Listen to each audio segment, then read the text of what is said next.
விஜய் அரசியல் மாற்று கட்சியா மற்றும் ஒரு கட்சியா? இந்த பதிவை பற்றி பேசுவதற்கு முன்பு கொஞ்ச காலம் தாழ்த்தியே எழுத வேண்டும் என்று நாம் நினைத்ததுண்டு. ஏனென்றால் ஒரு நாள் காலம் தாழ்த்திவிட்டு பேசிவிட்டு இதற்கெல்லாம் 1000 சொத்த காரணங்களை கூறி சமாளிக்க பார்ப்பதுதானே அரசியல் கட்சிகளின் ஆண்டாண்டு கால வழக்கம்.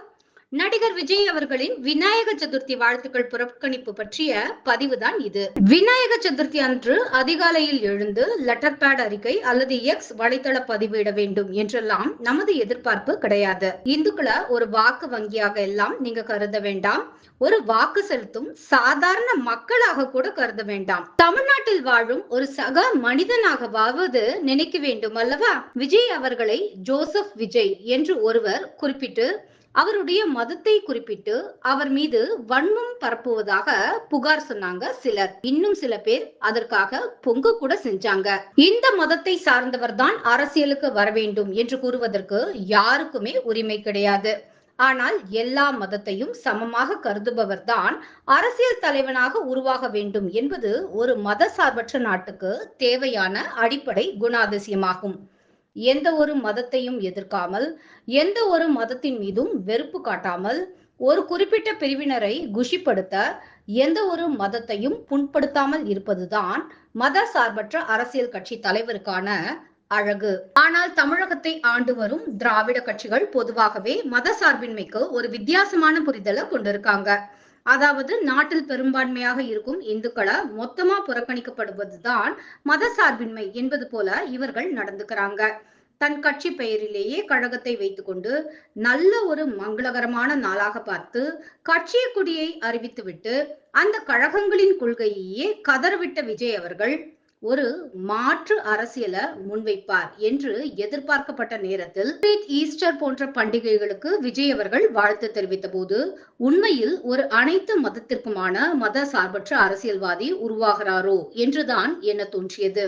அதே நம்பிக்கையோடு விநாயகர் சதுர்த்திக்கும் காத்திருந்தோம். கோடான கோடி இந்து மக்களின் நம்பிக்கையான முழு முதல் கடவுளான இந்துக்கள் கொண்டாடும் விநாயகரின் பிறந்த நாளில் அனைவரும் விநாயகர் சதுர்த்திக்கு வாழ்த்துக்கள் என்று ஒரு எக்ஸ் வலைத்தள பதிவு வரும் என்றே நினைத்திருந்தோம். ஆனால் மேற்கத்திய நாடுகளை உருவாக்கி வைத்த அன்னையர் தினம் போன்ற நாடுகளுக்கு எல்லாம் முதல் ஆளாக வரிந்து கட்டி கொண்டு வாழ்த்து தெரிவித்த விஜய் இந்த பாரத தேசத்தின் ஆணிவேரான சனாதன தர்மத்தில் முழு முதற் கடவுளாக கொண்டாடப்படும் விநாயகர் சதுர்த்திக்கு வாழ்த்து தெரிவிக்காமல் அமைதி காத்திருக்காரு. பெயரில் மட்டும்தான் கழகம் இருக்கிறது என்று நினைத்தோம். ஆனால் கொள்கைகளும் கழகத்தை போலவேதான் வகுக்க போகிறேன் என்று சொல்லாமல் சொல்லிட்டாரோ விஜய். கட்சி கொடியை அறிமுகப்படுத்தும் நாளில் அந்த கொடியை பற்றி பேச மாட்டேன், மாறாக வேறொரு நாளில் தான் கொடியை பற்றி பேசுவேன் என்ற அரசியலில் புது லாஜிக்க உருவாக்கின நீங்க கொடி அறிமுகப்படுத்திய நிகழ்ச்சியில் கூட கொடியை பற்றி பேசுவதற்கு தயங்கும் நீங்க விநாயகர் சதுர்த்தி அன்று வாழ்த்து தெரிவிக்காமல் பொறுமையாக அடுத்த நாள் தான் வாழ்த்து தெரிவிப்பீங்களா என்று எண்ணிதான் ஒரு நாள் அமைதியாக காத்திருந்தோம். ஆனால் உங்கள் கட்சி தேர்தல் ஆணையத்தில் பதிவு செய்யப்பட்டது என்பதை தெரிவிப்பதற்காக உங்க லெட்டர் பேட மீண்டும் நீங்க யூஸ் செஞ்சிருக்கீங்க. எந்த மக்களை சந்தித்து வாக்கு கேட்க போறோமோ அந்த மக்களின் சுபதினத்தில் ஒரு வாழ்த்து கூட தெரிவிக்காமல் புறக்கணித்து விட்டு யாருக்காக அந்த கட்சியை நடத்த போறீங்க விஜய்? கட்சி தேர்தல் ஆணையத்தில் பதிவு செய்யப்பட்டு விட்டது என்பதை தேர்தல் ஆணையத்தின் அங்கீகாரமே கிடைத்து விட்டது என்ற ரேஞ்சுக்கு பில்டப் விட்டு கொண்டிருக்கீங்க உங்க ரசிகர்கள். முதலில் பதிவு செய்யப்பட்டதற்கும் அங்கீகாரம் கிடைத்திருப்பதற்கும் உண்டான வித்தியாசம் என்ன என்பதை உங்கள் ரசிகர்களுக்கு புரிய வையுங்க. அதன் பிறகு உங்கள் கட்சி எந்த கொள்கையோடு அரசியலில் இறங்குகிறது என்பதை மக்களுக்கு தெளிவுபடுத்துங்க. அதற்கு பிறகு ஒரு மதத்தை மட்டும் புண்படுத்தும் திராவிட அரசியலில் இறங்கலாமா வேண்டாமா என்பதை பற்றி நீங்கள் முடிவு செய்யலாம். பிரித்தாளும் சூழ்ச்சியை தான் ஏற்கனவே திராவிட கட்சிகள் இங்கு செய்து கொண்டிருக்கின்றன.